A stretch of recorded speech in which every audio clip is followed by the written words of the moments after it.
Hey fellas, I was telling you about the Cut55 Pro by Art Captain.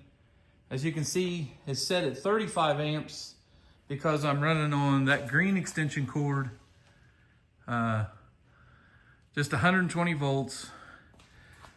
I was super impressed. Is the only reason I'm doing a second video. You know, I thought this thing will do okay on 240 volts. It'll be more than I'll ever need. So this is a piece that's laying right there on the table, and here it is with the calipers. It's 379 thousandths thick.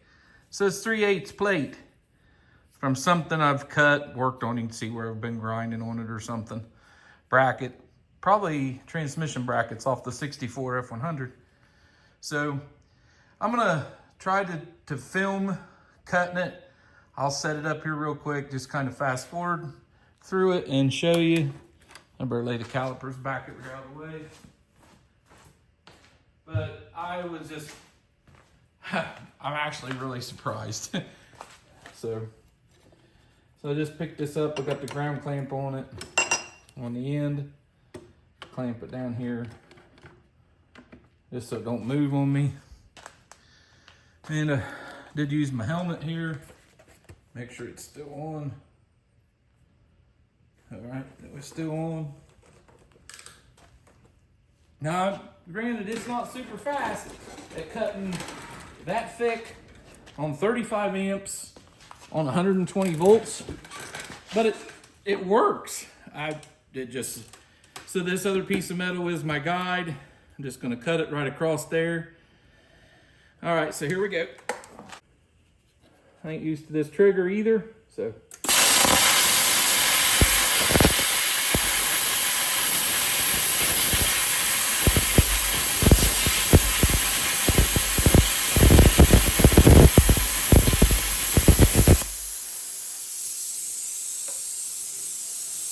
There it is, it's on the cooling cycle. Now granted, I'm not the smoothest operator by far, but that went pretty good. I'm really surprised at how well, and then I let out of it early, so the cut's not super horrible.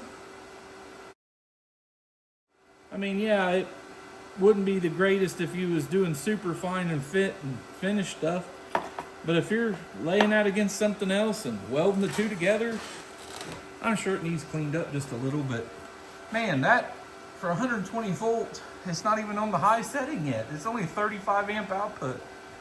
I was really surprised. Anyway, that's my rant for the day. We'll catch you all in the next time.